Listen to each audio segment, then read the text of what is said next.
Hi dear students, तो कैसे हैं आप लोग। उम्मीद करता हूं कि आप लोग स्वस्थ होंगे, मस्त होंगे, अपनी पढ़ाई में व्यस्त होंगे। दोस्तों, मैं विनय विश्वकर्मा आपका स्वागत करता हूं आपके अपने चैनल विनय सर स्टडी में। तो दोस्तों, आज के वीडियो में हम क्लास 12 बायोलॉजी के 60 महत्वपूर्ण प्रश्नोत्तरों को पढ़ेंगे, जो कि हमारे बोर्ड एग्जाम के लिए मोस्ट इंपॉर्टेंट है। इन्हीं सब क्वेश्चनों में से हमारे बोर्ड एग्जाम में पूछे जाते हैं प्रश्न। तो आज का वीडियो आपके लिए मोस्ट इंपॉर्टेंट है। अगर आप वीडियो पर नए हैं तो वीडियो को लाइक कर दीजिए, चैनल पे नए सब्सक्राइब कर दीजिए, बेल आइकन को प्रेस कर दीजिए, क्योंकि बोर्ड एग्जाम के हर इंपॉर्टेंट टॉपिक का वीडियो आपको चैनल पर डेली मिलता रहेगा। तो ये वीडियो को स्टार्ट करते हैं। देखिए, हमारा पहला चैप्टर है पुष्पी पादपों में लैंगिक जनन। तो देखिए इस चैप्टर के महत्वपूर्ण प्रश्न। देखिए पहला प्रश्न हमारा क्या है, बहुविकल्पीय प्रश्न है। पहला कह रहा है कि आवृत्त बीजी पौधों में पुंकेसर है, तो पुंकेसर क्या होता है। का ऑप्शन है मादा जनन अंग, खा ऑप्शन है नर जनन अंग, और गा ऑप्शन है का और खा दोनों, और घा ऑप्शन है इनमें से कोई नहीं। तो देखिए जो आवृतबीजी पौधों में पुंकेसर होता है वो नर जनन अंग होता है। तो यहाँ पे ऑप्शन नंबर हमारा खा सही हो जाएगा, नर जनन अंग। तो इस पर सही का टिक लगाएंगे। उसके बाद देखिए दूसरा क्वेश्चन क्या है।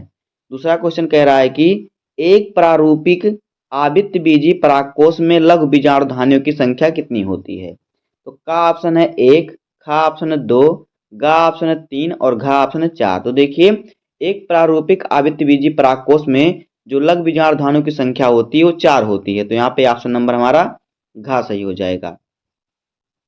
उसके बाद देखिए प्रश्न संख्या 3 क्या कह रहा है। कह रहा है कि प्रतिमुखी कोशिकाएं वह होती हैं जो उपस्थित होती हैं, यानी कहाँ पर उपस्थित होती हैं।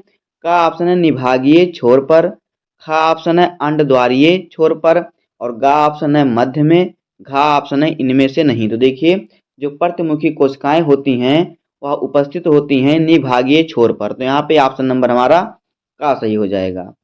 उसके बाद देखिए चौथा नंबर क्वेश्चन क्या कह रहा है। देखिए कह रहा है कि निम्नलिखित में से कौन सी कोशिकाएं सभी प्रकार के भ्रूणकोश में पाई जाती हैं। तो का ऑप्शन है सह कोशिकाएं, खा ऑप्शन है अंड कोशिका, गा ऑप्शन है प्रतिमुखी कोशिका, और घा ऑप्शन है ये सभी। तो देखिए जो अंड कोशिका होती है यह सभी प्रकार के भ्रूणकोश में पाई जाती है। तो यहाँ पे ऑप्शन नंबर खा हमारा सही हो जाएगा। आगे देखिए क्वेश्चन नंबर 5। क्वेश्चन नंबर 5 कह रहा है कि निषेचन के बिना फलों के विकास को वानस्पतिक भाषा में क्या कहते हैं। जो निषेचन के बिना फल का विकास होता है उसे क्या कहते हैं, उसे अनिषेक फलन कहते हैं। तो ये लिख देंगे कि निषेचन के बिना फलों के बनने की क्रिया को अनिषेक फलन कहते हैं। उसके बाद देखिए अगला क्वेश्चन हमारा है लघु बीजाणुधानी की सबसे भीतरी परत क्या कहलाती है, इसका महत्व क्या है।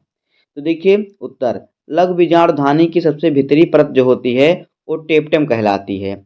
यह क्या करती है, विकसित होने वाले लघु बीजाणुधानियों को करती है, लघु बीजाणु को पोषण प्रदान करती है, यानी जो विकसित परागकण होते हैं उन्हें पोषण प्रदान करती है। उसके बाद देखिए अगला क्वेश्चन है पुष्प में दल का क्या कार्य है। तो देखिए पुष्प में दल का कार्य क्या होता है, परागकर्ताओं को आकर्षित करके परागण में सहायता करना, यानी जिससे परागण होता है उन्हें आकर्षित करते हैं, जैसे कीटों को आकर्षित करते हैं। अब देखिए 8वां क्वेश्चन है कि कीट द्वारा परागित पौधे के नाम लिखिए। तो देखिए जो कीट द्वारा पौधे परागित होते हैं, जो कीड़ों द्वारा परागित होते हैं आक, साल्विया, पीपल, गूलर, अंजीर आदि। ये पौधे कीटों द्वारा परागित होते हैं। उसके बाद देखिए अगला क्वेश्चन क्या है, असंग जनन क्या है। तो देखिए बिना अर्धसूत्री विभाजन तथा संयुग्मन के बिना जननिक प्रजनकों का विकास असंग जनन कहलाता है, यानी अर्धसूत्री विभाजन के बिना संयुग्मन के बिना जननिक प्रजनकों का विकास, जो प्रजनन अंग होते हैं उनका विकास होना ही असंग जननता कहलाता है। आगे देखिए क्या है, अगला क्वेश्चन है पुष्प में दल का क्या कार्य है। तो देखिए यह पुष्प को आकर्षण बनाता है, जो दल होता है पुष्प का यह पुष्प को आकर्षण बनाता है। उसके बाद 11 नंबर क्वेश्चन है कि कीटों द्वारा परागित पौधे के नाम लिखिए। तो साल्विया और क्या है मक्का, यहाँ पे मक्का रहेगा। अब देखिए अगला चैप्टर हमारा है मानव जनन। तो देखिए इस चैप्टर के महत्वपूर्ण टॉपिक।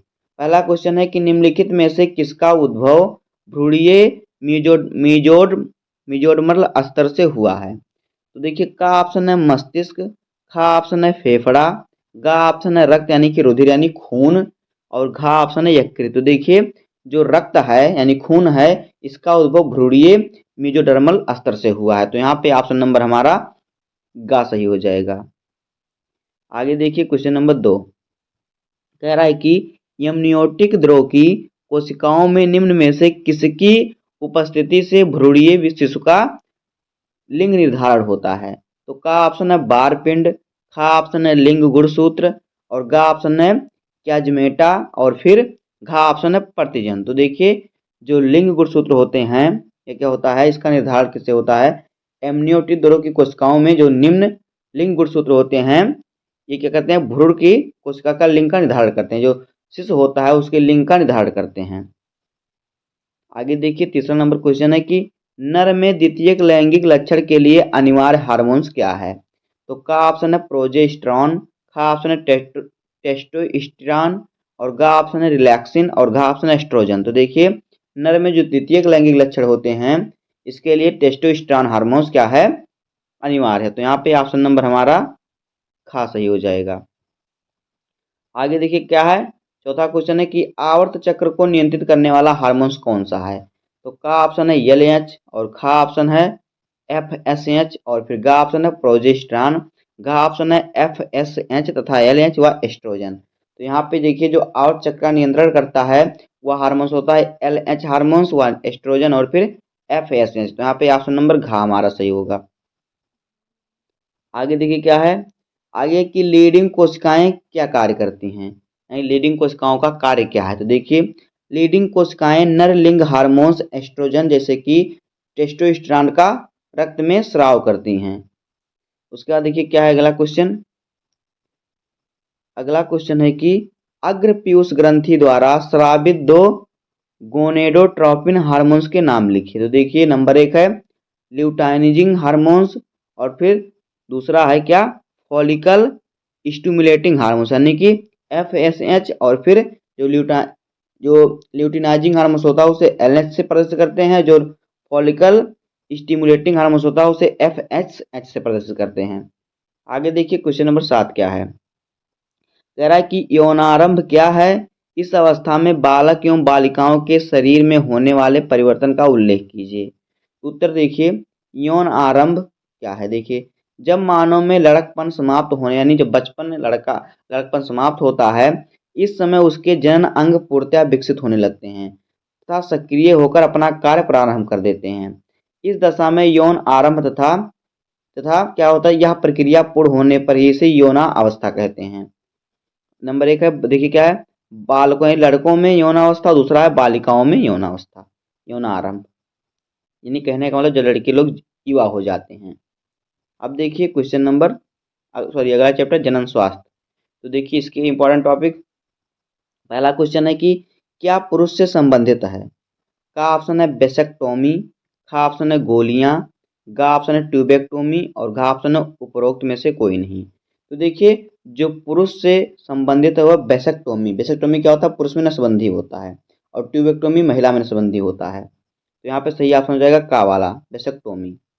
आगे देखिए दूसरा है क्या, कॉपर टी रोकती है, का ऑप्शन है निषेचन, खा ऑप्शन है अंडे का परिपक्वन, गा ऑप्शन है अंडोत्सर्जक जो मतलब अंडो उत्सर्ग जो कह रहा है और घा है ब्लास्टोसिस्ट का पोषण। तो देखिए जो कॉपर टी दवा होती है निषेचन को रोक देती है, तो यहाँ पे ऑप्शन नंबर का सही हो जाएगा, ये गर्भ निरोधक गोली है।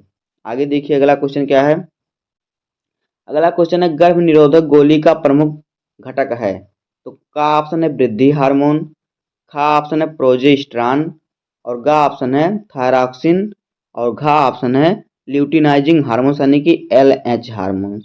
तो देखिए जो गर्भ निरोधक गोली का प्रमुख घटक होता है प्रोजेस्टेरॉन। तो यहाँ पे ऑप्शन नंबर हमारा खास हो जाएगा, ये क्या करता है प्रोजेस्टेरॉन को बढ़ा देता है। अब देखिए अगला क्वेश्चन, क्वेश्चन नंबर 4 कह रहा है GIFT प्रक्रिया क्या है? देखिए दाता से अंडाणु लेकर किसी स्त्री के फैलोपियन नलिका में हस्तांतरित करने की प्रक्रिया को जिफ्ट कहते हैं। देखिए जिफ्ट क्या होता है, इसे क्या कहते हैं गेमेट गेमेट इंट्राफैलोपियन ट्रांसफर, यानी कि क्या करते हैं इसको, इसमें पुरुष के शुक्राणु और महिला के अंडाणु का निषेचन कराकर इसको महिला के फैलोपियन नलिका में रख देते हैं, जिससे भ्रूण का निर्माण हो जाता है, जिससे शिशु का जन्म होता है। यही होता है जिफ्ट की प्रक्रिया। अब आगे देखिए अगला क्वेश्चन है, यौन संचालित संक्रमण को रोकने के लिए दो नियमों का उल्लेख कीजिए। तो देखिए नंबर 1 अनजाने व्यक्ति यानी कि बहुल व्यक्तियों से लैंगिक संबंध नहीं बनाना चाहिए, यानी बहुत से व्यक्तियों से लैंगिक संबंध नहीं बनाना चाहिए, एक ही से बनाना चाहिए। दूसरा, सहवास के समय हमेशा कंडोम का प्रयोग करना चाहिए। ये हैं संक्रमण रोग से बचने के तरीके। आगे देखिए क्या क्वेश्चन नंबर 6 कह रहा है आईवीएफ तथा जीआईएफटी का पूरा नाम लिखिए। तो देखिए आईवीएफ का पूरा नाम होता है इन विट्रो फर्टिलाइजेशन और जीआईएफटी का पूरा नाम होता है गैमेट इंट्राफैलोपियन ट्रांसफर। अब देखिए अगला क्वेश्चन है वंशागत तथा विविधता के सिद्धांत। तो देखिए क्वेश्चन नंबर 1 क्या है, कह रहा है आनुवांशिकी का जनक किसे कहा जाता है। तो का ऑप्शन है ह्यूगो डी ब्रिज, खा ऑप्शन है कॉल कॉरेंस और गा ऑप्शन है ग्रेगर जे मेंडल और घा ऑप्शन है एविक वान सरमेक। तो देखिए आनुवांशिकी का जनक ग्रेगर जे मंडल को कहा जाता है, ग्रेगर जॉन मंडल। तो यहाँ पे ऑप्शन नंबर गा सही हो जाएगा। आगे देखिए दूसरा क्वेश्चन है वंशागत की इकाई है। तो का ऑप्शन है गुणसूत्र, खा ऑप्शन है जीन प्रारूप या जीनोटाइप और गा ऑप्शन है लक्षण प्रारूप या फिनोटाइप और घा ऑप्शन है जीन। तो वंशागत की इकाई जो होती है जीन होती है। तो यहाँ पे ऑप्शन नंबर घा हमारा सही हो जाएगा। आगे देखिए क्वेश्चन नंबर 3 कह रहा है कि द्वितीय संतानीय पीढ़ी में 3:1 का अनुपात किस प्रकार के प्रसंकरण में पाया जाता है। तो का ऑप्शन है एक गुण प्रसंकरण, खा ऑप्शन है द्विगुण प्रसंकरण और गा ऑप्शन है जांच प्रसंकरण और घा ऑप्शन है पीढ़ी प्रसंकरण। तो देखिए द्वितीय संतानीय पीढ़ी में जो 3:1 का अनुपात होता है यह एक गुण प्रसंकरण में पाया जाता है। तो यहाँ पे ऑप्शन नंबर का सही हो जाएगा। अब आगे देखिए क्वेश्चन नंबर 4 क्या कह रहा है, देखिए कह रहा है कि मेंडल ने एक गुण प्रसंकरण में कौन सी पीढ़ी हमेशा विषम युग्मजी होती है। मेंडल के एक गुण प्रसंकरण में कौन सी पीढ़ी हमेशा विषम युग्मजी होती है। तो देखिए का ऑप्शन है प्रथम संतानीय पीढ़ी, खा ऑप्शन है द्वितीय संतानीय पीढ़ी, गा ऑप्शन है तृतीय संतानीय पीढ़ी और घा ऑप्शन है जनक पीढ़ी। तो देखिए मेंडल के एक गुण प्रसंकरण में जो प्रथम संतानीय पीढ़ी होती है वह हमेशा विषम युग्मजी होती है। तो यहाँ पे ऑप्शन नंबर का सही हो जाएगा। अब आगे देखिए क्वेश्चन नंबर 5 क्या कह रहा है, देखिए कह रहा है कि मनुष्य में वंशागत के ऐसे दो लक्षण दीजिए जिनके जीन्स लिंग गुणसूत्र पर स्थित ना हो। देखिए सिकिल सेल एनीमिया तथा गंजापन मनुष्य में वंशागत होने वाले लक्षण हैं, इनके जीन्स लिंग गुणसूत्र पर स्थित नहीं होते। जो सिकिल सेल एनीमिया एक रोग है एनीमिया तथा गंजापन जो है ये वंशागत रोग है। जैसे कि किसी को आप किसी किसी के घर में देखेंगे उनके पिता का बाल झड़ा रहेगा तो उनके बेटे का भी बाल झड़ जाता है, तो ये वंशागत होता है। तो इनके जो लिंग गुणसूत्र होते हैं लिंग पर स्थित नहीं होते हैं। आगे देखिए अगला क्वेश्चन है क्वेश्चन नंबर 6 कह रहा है कि मेंडल ने अपने प्रयोग के लिए कितने लक्षण का चुनाव किया, किन्हीं दो लक्षणों के नाम लिखिए। तो देखिए मेंडल ने 7 लक्षण का चुनाव किया था तो हम सातों लक्षणों का नाम लिख दे रहे हैं। यहाँ पे पूछा था सिर्फ 2 लक्षण का लेकिन आप सातों जान लीजिए।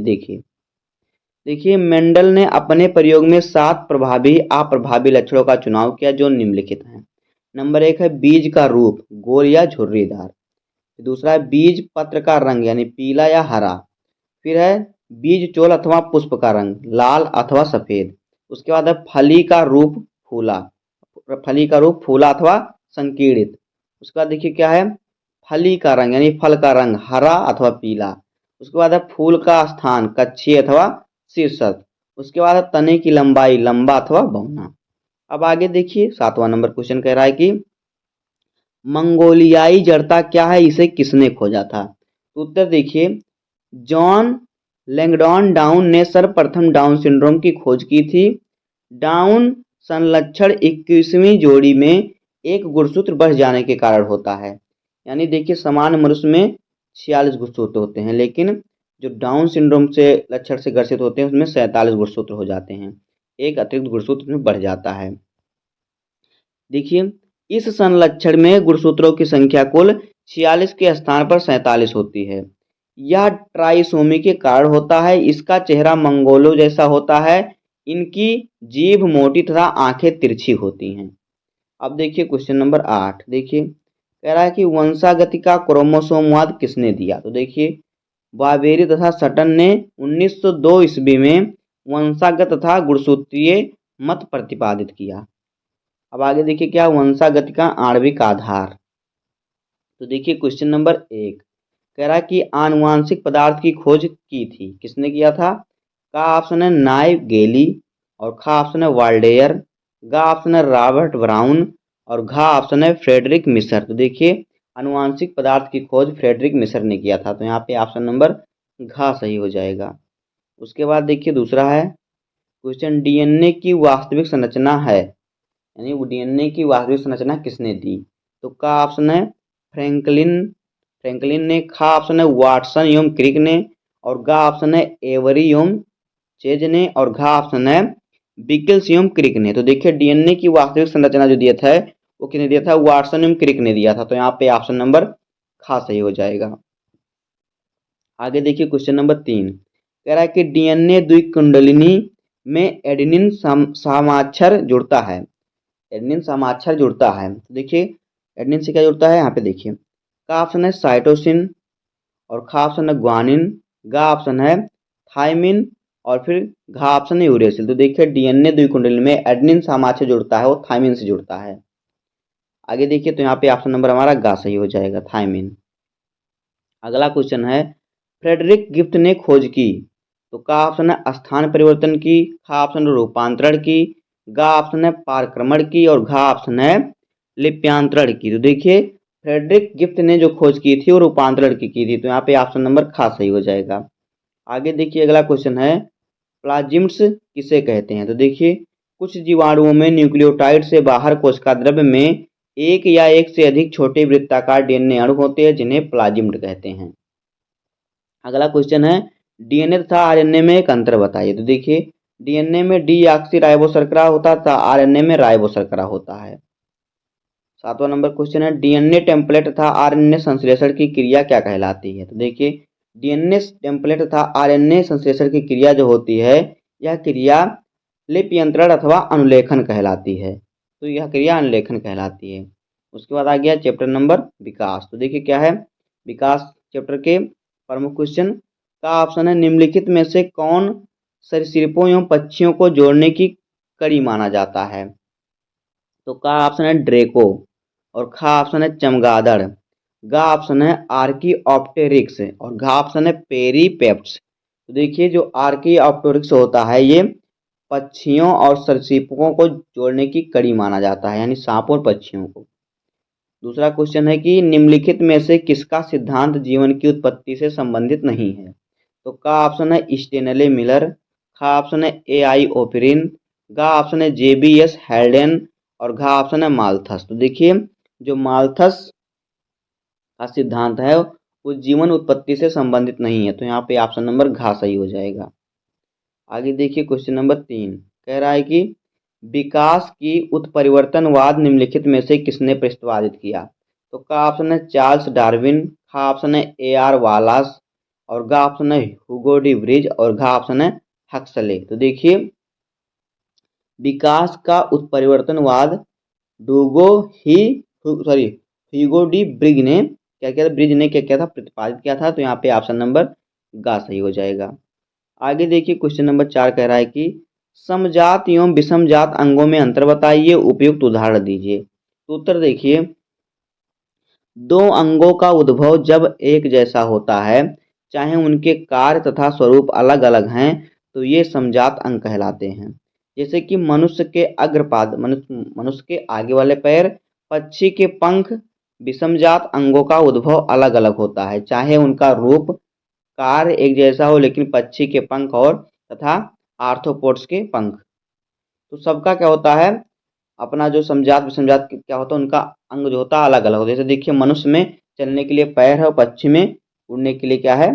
पंख है। तो मनुष्य जितना पैर का उपयोग करता है पक्षी उससे ज़्यादा पंख का प्रयोग करता है।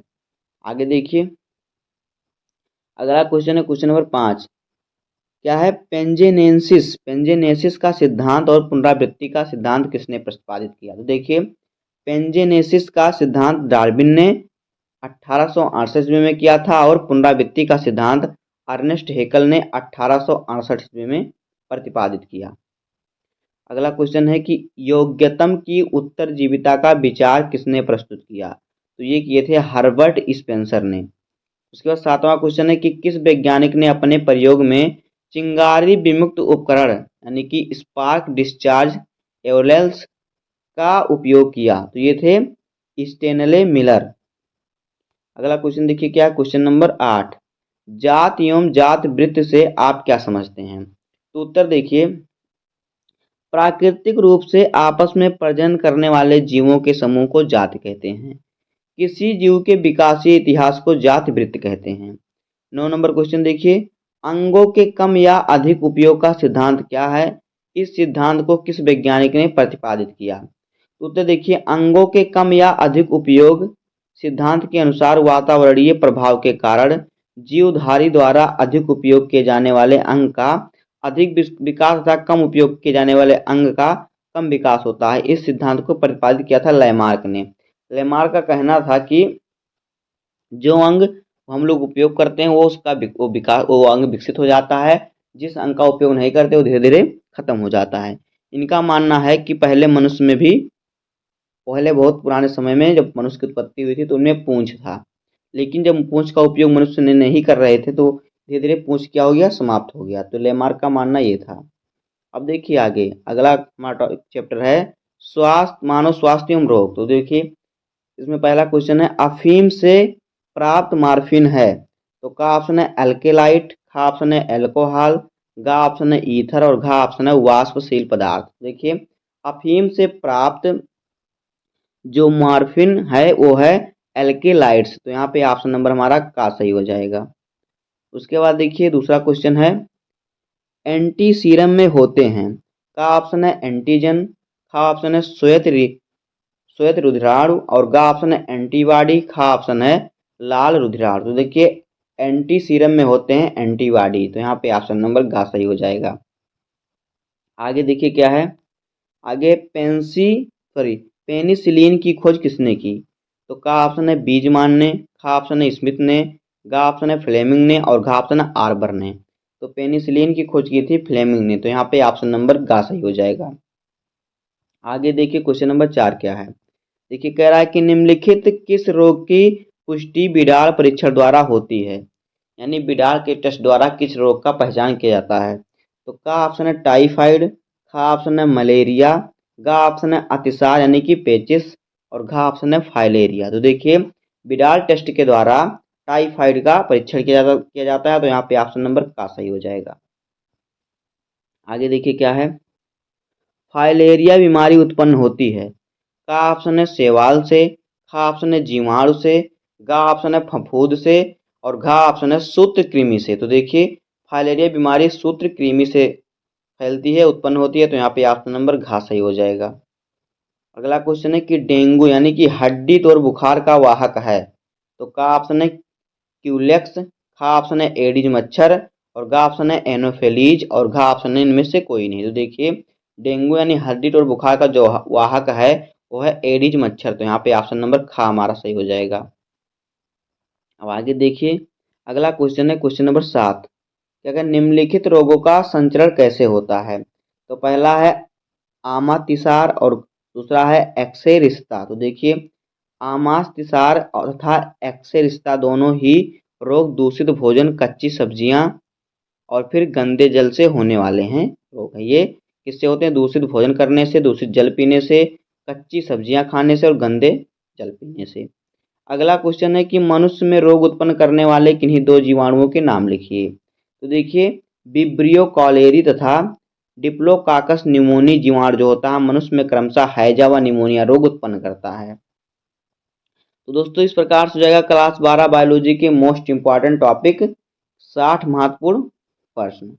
तो बस दोस्तों आज की वीडियो में इतना ही। उम्मीद करता हूं कि आपको वीडियो पसंद आया होगा। अगर आपको वीडियो पसंद आया हो तो वीडियो को लाइक कर दीजिएगा, चैनल पर नए सब्सक्राइब कर दीजिए, बेल आइकन को प्रेस कर दीजिए, क्योंकि बोर्ड एग्जाम के हर इंपॉर्टेंट टॉपिक का वीडियो आपको चैनल पर डेली मिलता रहेगा। तो मिलते हैं किसी नेक्स्ट वीडियो में, तब तक के लिए धन्यवाद, जय हिंद।